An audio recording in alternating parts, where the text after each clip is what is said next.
Okay.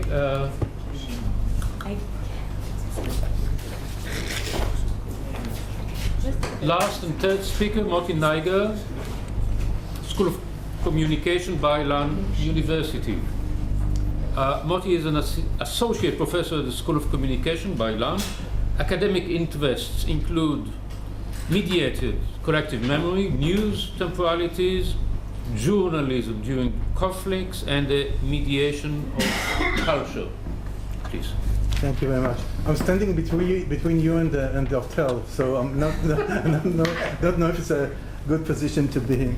So the title of my presentation is Collective Vision and Banal Vision: The Media, the Future, and the Construction of National Solidarity. It's a bit different than the one in the program. The image here in the back, I hope you can see it, is from a political ad that was asking what if missiles will land in the heart of Tel Aviv. It was, and I wanted to talk about what will happen in the future. I will present two concepts. One is the collective vision, and the other one is banal vision. Mainly the concept of collective vision, and I will look also at the banal vision, referring, of course, to banal nationalism, and I will try to conceptualize these two terms. So, what will happen tomorrow, in a month, a year, a decade? One might answer that the future is not ours to see, Sirah, Sirah, as the famous song suggests. However, research points to an important phenomena. A significant amount of our attention, and especially news items, refer to the future, planned event, and anticipated trends. My paper aims to provide the theoretical framework to understanding media discourse that refers to the future. My main suggestion and argument is that the well-established concept of collective memory has a parallel mirror image concept that concerns the way by which societies look into the future, prospective events and conditions that will or likely to occur at a later time. This concept of the collective vision, and it contains social fantasies, fear, aspirations, concerns, and expectations, good or bad. And such collective vision plays an important role in the understanding of social conflicts and their perceived resolvability. Due to the constraint of time, I will not elaborate. I will elaborate a bit about the theoretical objective, and I will give you some examples to what I mean. As you all,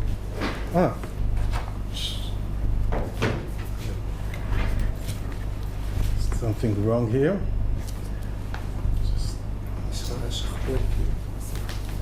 Something. Definitions.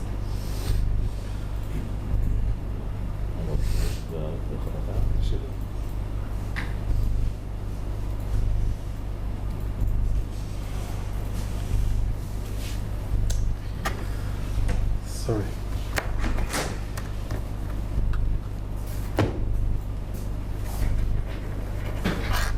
Stuck. Sorry.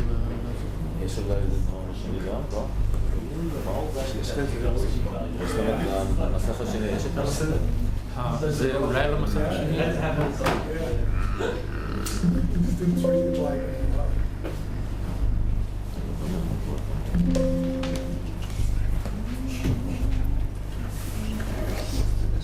לשכפל כאילו בהגדרות.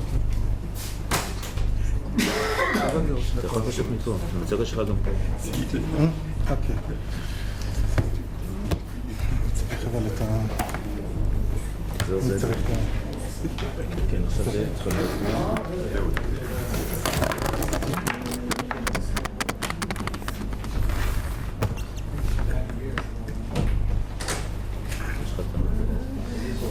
אתה יכול גם להשתמש בזה או שלא? צריך את ה... צריך אבל את הערות של ה...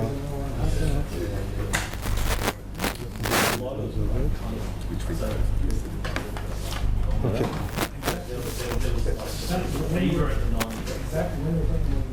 Sorry. So indeed, the role of memory and in the human experience has intrigued artists, writers, and philosophers ever since.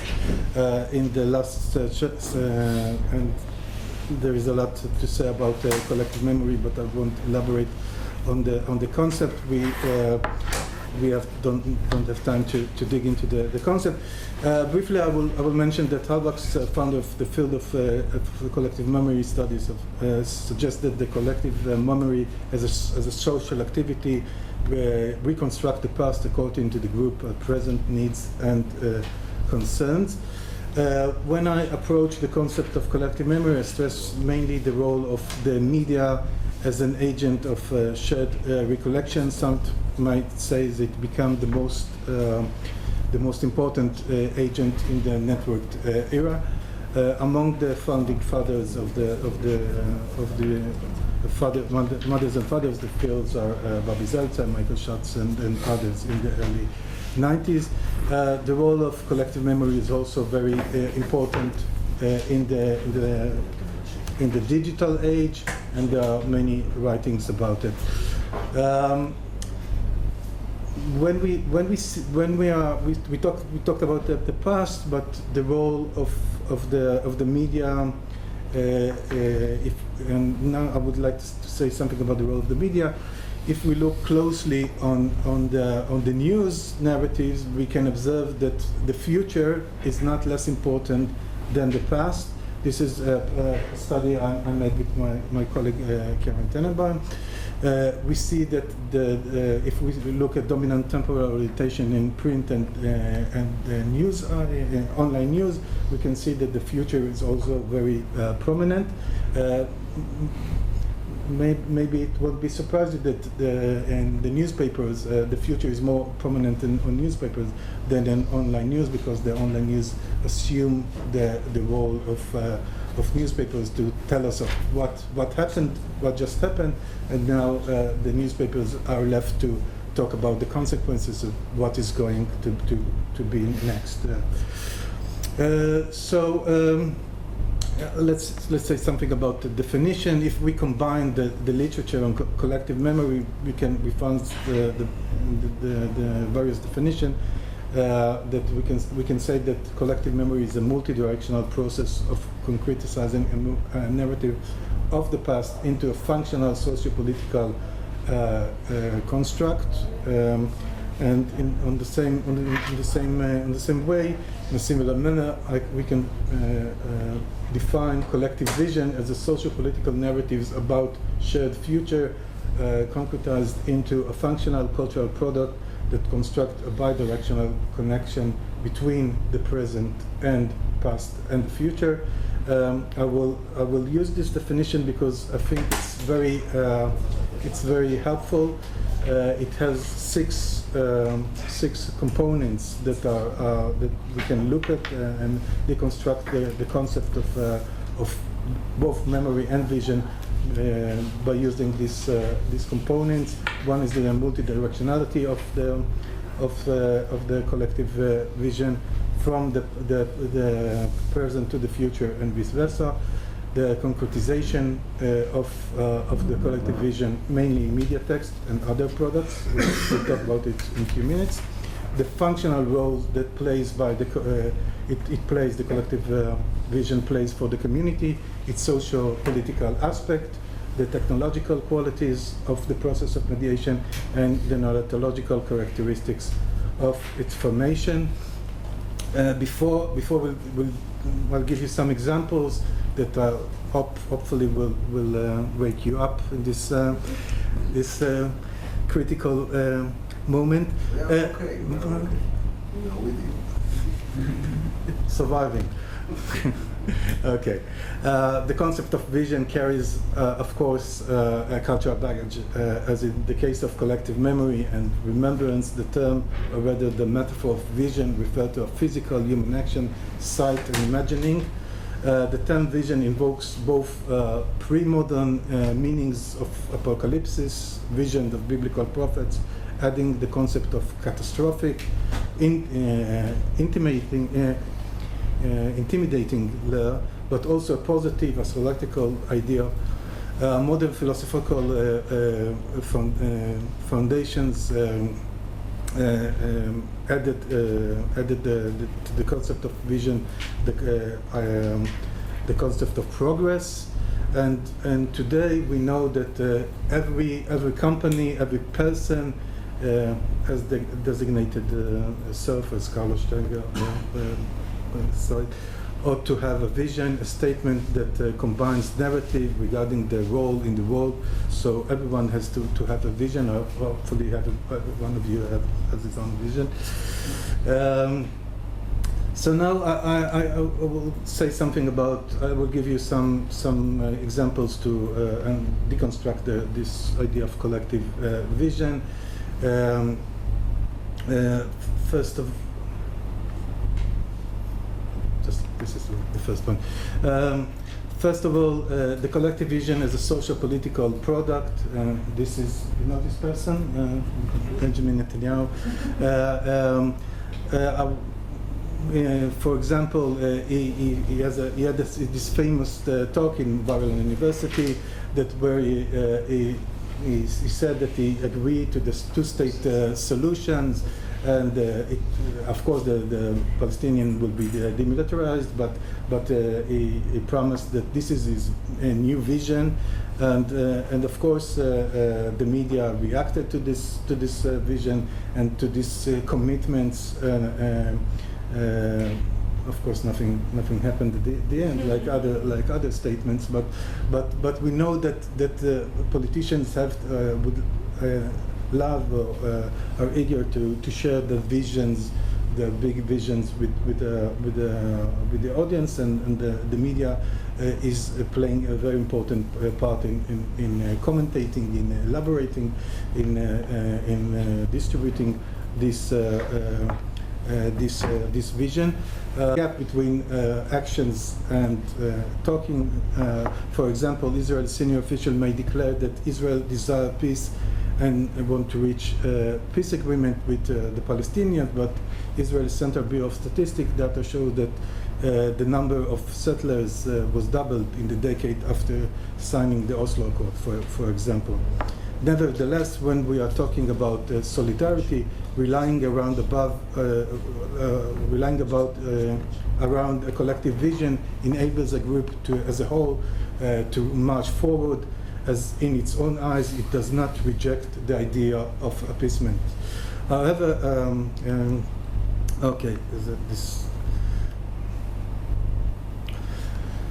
another element or another aspect of the collective vision, its functionality, or some would say dysfunctionality for the society.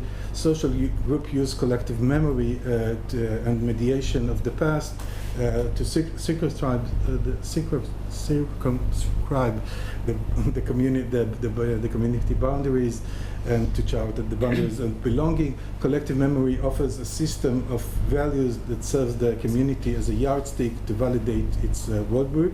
There is also this is also to chart out who is the other. But the same token, the collective vision as the overarching narratives about the future of the community serves to delimit its boundaries. The most salient discourse in the news regarding the future in the Israeli discourse is Iran and the future of the nuclear capabilities of Iran,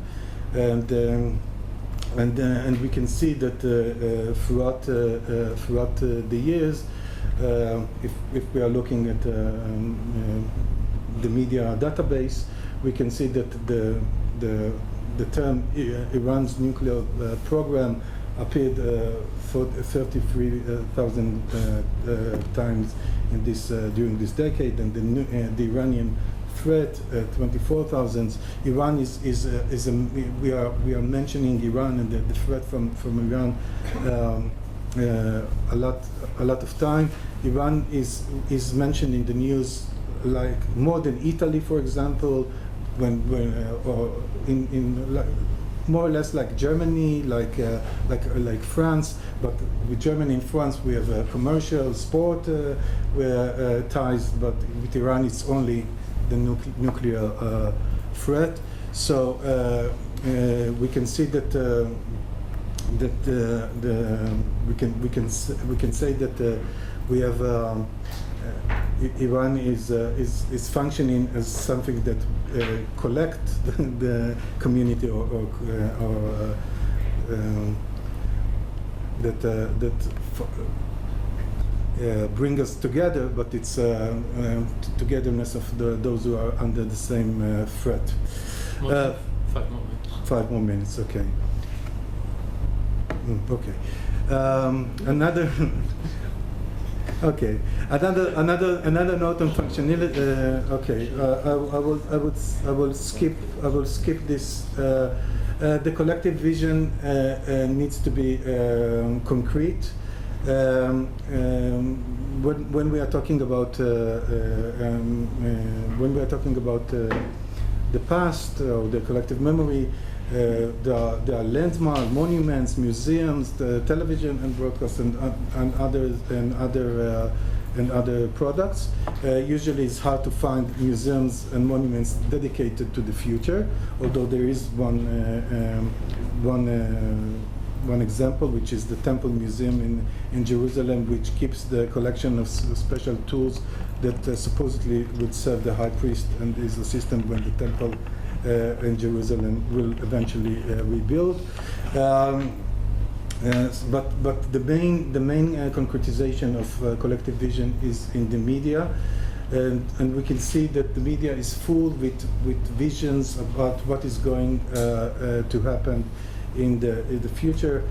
I won't go into deep analysis of the items, but we can see that but of course the modality that we will ask about, the amount of certainty that the speakers can speak about what is going to happen is of course is less when we are talking about. In another study conducted, I demonstrated that the level of speculation in the news is talking about usually talking about the future, but the level of speculation throughout the years is rising.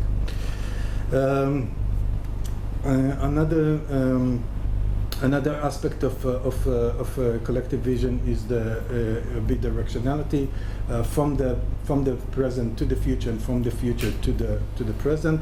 When I say from the present to the future is when we are stopping our everyday discourse and we are looking into the future, like Earth days or in special occasion when leaders are delivering their talks. But we also, and this is where banal vision is coming to the story, is also in some way in our lexical we see how the future is resonating in our everyday talk. One of these terms is settlement blocks. I don't know, גושי התיישבות, גושי התנחלויות, is a very prominent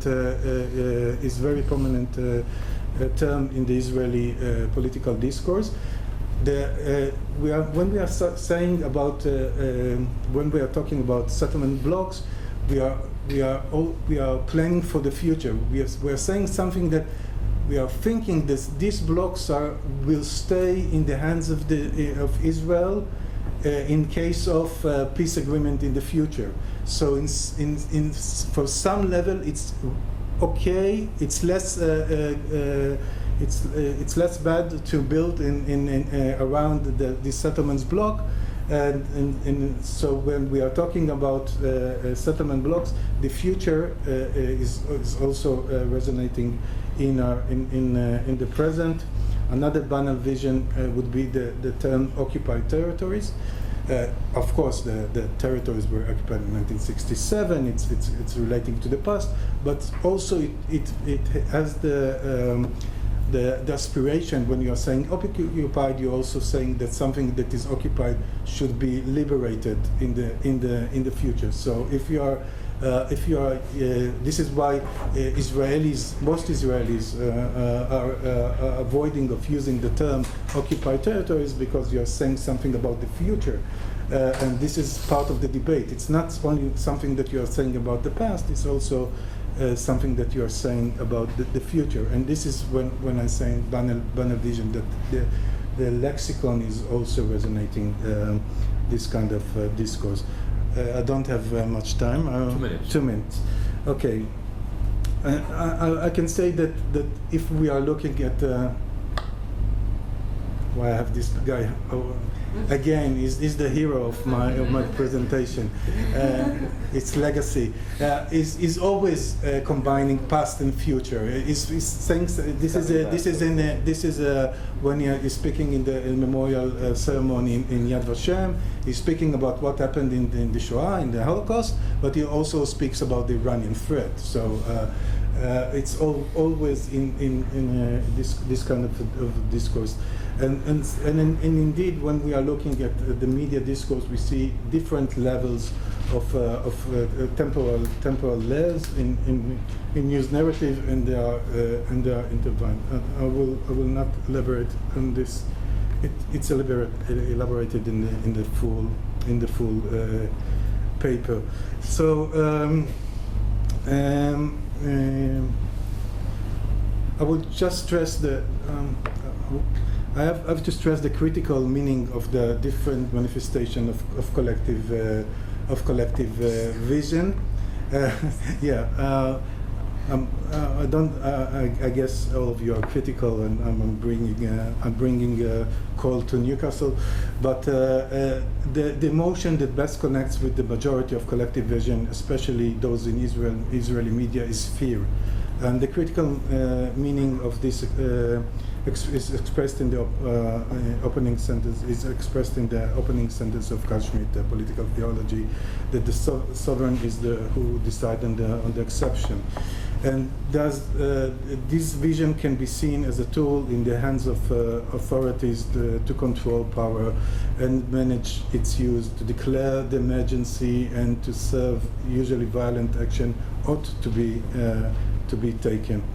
The role of the media in shaping collective vision as a major political significance of those mediated scenarios serves to explain current actions by those in power to gain authority and popularity, to call for social action.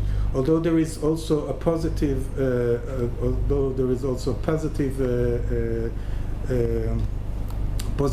visions like green action or call for hope, most of the visions are not like that. This is my talk for today. Okay, thank you. I at least had an important question, so I'll take actually the first question, and then we can pick up other questions. Yeah. So let's see.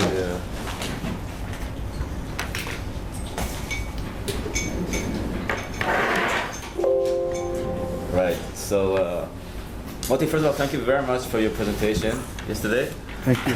And I really think, first of all, this topic is so mainstream, not mainstream, so important, and so, and apparently it's not really studied a lot. And it seems that your direction, like using media as the focus, is very useful way to look into it. So my question is, the concept of the vision goes a lot with one of the main issues of nationhood, which is shared destiny. The idea not just of shared past, but of shared destiny. And it is for me one of the ways to distinguish between citizenship and especially ethnicity and then nationhood is with the idea of destiny. Because in ethnicity you don't necessarily imagine a destiny, whereas in nationhood, and we just had this morning with Ben-Gurion's vision of how he wants to be commemorated, it's very central. Yeah. So I was wondering if in your, and so I mentioned ethnicity, but the main question is, can we distinguish here between a civic shared destiny and a national, the context of what you do, a national shared destiny. Do you have any thoughts about that? I'm not sure we can distinguish between national and civic visions. I understand that the idea of collective of collective future, future is resonating in different fields in psychology, in psychology is very important, in political science we are, and what I'm trying to do is to actually combine many it's just the beginning of the theoretical work, but to combine a few thoughts from different fields about about collective shared future in my collective vision, as I call it, and to see the correlation between the collective vision and the collective memory of a community.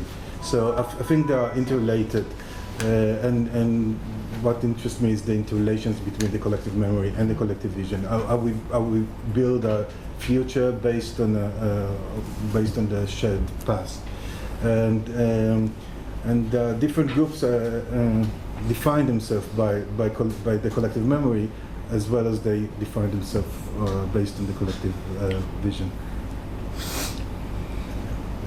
Go to church. Yeah. Okay. Well, thank you for a thought-provoking talk.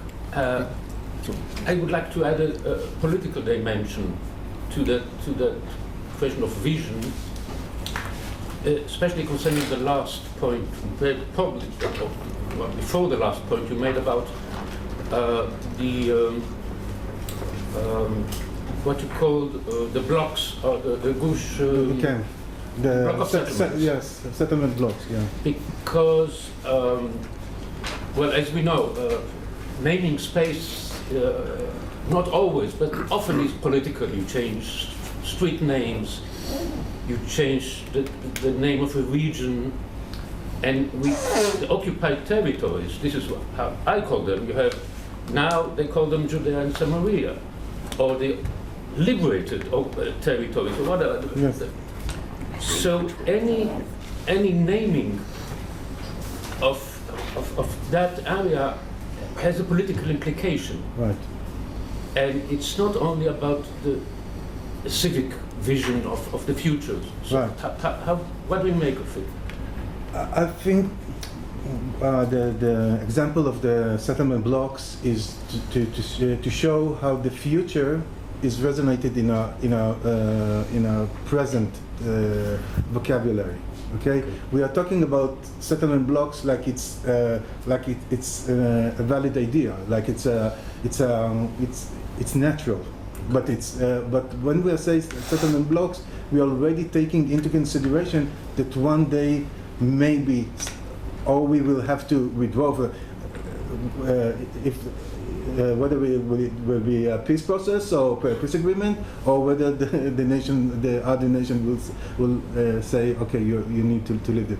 So settlement blocks already take the future-oriented thought into the present vocabulary, dictionary, and say, okay, the blocks will always stay under Israeli rule, because there are so many settlers there, you cannot actually move them. You cannot move Ma'ale Adumim, you cannot move Ariel.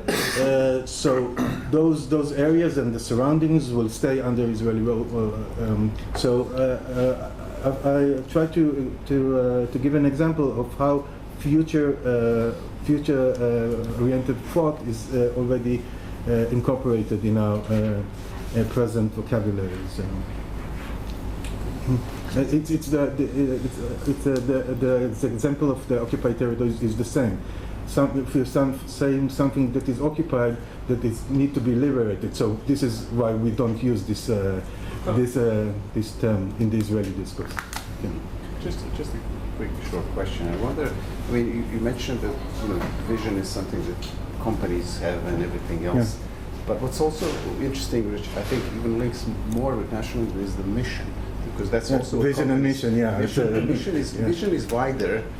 While mission is more linked with the past. And in nationalism, obviously, Anthony Smith and all that linking with the national destiny. Right. So this mission and destiny are much tightly linked. So I wonder whether you explore that. No, but this is a good point, and I will use it. Thank you. We will get credit for that. Yes, we have to distinguish vision and mission. And mission, maybe it's more practical. Maybe in the short term, what do you need to do in order to achieve your vision? But yes, it's also in nationalism. It's more grounded in a kind of history, because there are certain things you have to do to kind of. It's like a collective to-do list. Yeah. But in that sense, I would think of mission more as civic orientation, whereas destiny sounds much more, mythological than national. So maybe that's a really good one, actually. Last question? Following our question, I don't know if you are aware, there's a recent book published by E.L. Lustig, a very prominent scholar of Israel. Yeah. It called the death of the two, the shift of the paradigm, the death of the two-state solution, and transforming to a one-state condition. And in his book, he's basically adopting the social science Kuhn paradigmatic approach. And perhaps what you're showing here in the way is equivalent for a paradigm of a society, right? We have a society, we have like a paradigm that is a harmonic paradigm, is unchallenged a paradigm that in most basic sense shape how society should behave in civic, ethnic, mission. So maybe you should adopt this category in your model. Yeah, thank you. I will use it. Many scholars address the future in different ways, and I want that collective vision will be as strong as collective memory. So, okay. So you saw it first. So Moti, thank you very much. And Moti also volunteered because Dan is not here, but Moti volunteered to be the chair for the next session. So now